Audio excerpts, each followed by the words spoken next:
किसी ने क्या खूब कहा है, कोई और तुम्हारी मदद नहीं कर सकता। अपनी मदद स्वयं करो।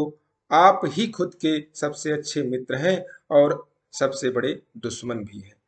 नमस्कार दोस्तों, मेरा नाम प्रेम प्रकाश पांडे है। आज मैं अपने चैनल पर एक नई मोटिवेशनल स्टोरी के साथ आया हूँ। आज की मोटिवेशनल स्टोरी है, अपना काम करते रहें, बाकी ऊपर वाले पर छोड़ दें। इस कहानी से हमें मिलता है। चलिए, चैनल को सब्सक्राइब नहीं किया, सब्सक्राइब कर लीजिए। हम स्टोरी को सुनते हैं। गोपालपुर गांव में हर व्यक्ति किसान था।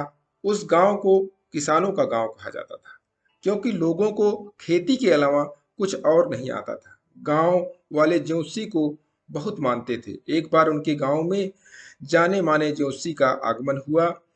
सभी गांव वाले उस ज्योतिषी के पास पहुंचे और गांव का भविष्य जानना चाहा।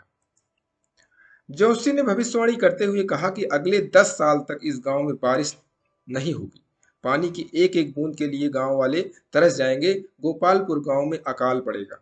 ज्योतिषी ने सभी गांव वालों से कहा कि यदि तुम सब अपने और परिवार की जान बचाना चाहते हो तो इस गांव को खाली कर किसी दूसरे गांव में बसने के लिए चले जाओ। उनकी बातें सुनने के बाद सभी गांव वाले बेचैन हो उठे। उन्होंने घर जाकर सामान बांधना शुरू किया और अपने सबने फैसला किया कि वे अगली सुबह ही गांव खाली कर देंगे और दूसरे राज्य को चले जाएंगे। उस गांव में एक परिवार ऐसा था जो किसी ज्योतिषी या भविष्यवाणी पर कभी यकीन नहीं करता था। उस परिवार का मुखिया, जिसका नाम हरिया था, उसने अपनी बीवी और बच्चों से कहा कि वे गांव छोड़कर नहीं जाएंगे और ये सब बेकार की बातें हैं। इतने साल तक सूखा पड़ नहीं सकता। जब गांव वालों को पता चला कि हरिया उनके साथ नहीं चल रहा है, तब गांव के कुछ बुजुर्ग और बड़े व्यक्ति उसके पास पहुंचे और उसे गांव के साथ चलने के लिए कहा। लेकिन हरिया अपनी ही जिद पर आ रहा। उसने सभी गांव वालों के साथ जाने से इनकार कर दिया। अगली सुबह हरिया और उसके परिवार को छोड़ बाकी सभी लोग गांव छोड़कर चले गए। पूरा गांव खाली था, सब लोग जा चुके थे। हरिया को समझ नहीं आ रहा था कि क्या किया जाए, क्योंकि एक तरफ ज्योतिषी की भविष्यवाणी और दूसरी तरफ पूरे गांव का खाली हो जाना। 2-3 दिन के बाद हरिया ने सोचा कि क्यों ना हल को लेकर खेत ही जोता शुरू करूं, क्योंकि जो काम है वह तो होता रहे।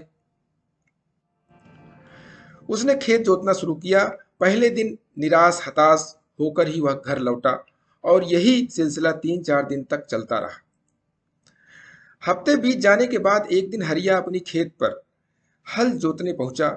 वह हल जोत ही रहा था कि एक छोटा सा बादल का टुकड़ा उसके खेत के ऊपर आकर देखने लगा कि पूरा गांव खाली होने के बाद यही एक किसान अपना खेत जोत रहा है, जबकि सारे लोग 10 साल तक बारिश नहीं है यह बात सोचकर गांव से चले गए हैं और चारों तरफ सूखा पड़ा हुआ है।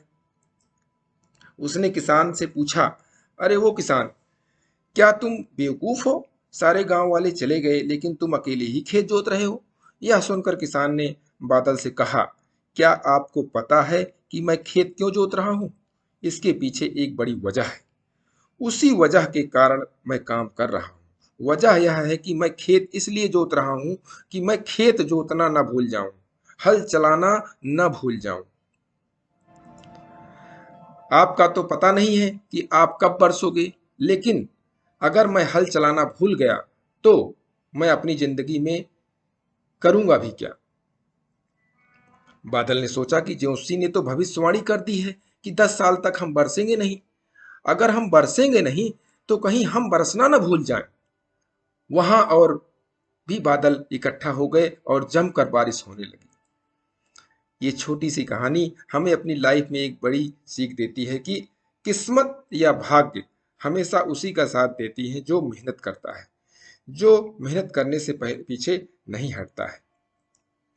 व्यक्ति को सही दिशा में कड़ी मेहनत करते रहना चाहिए।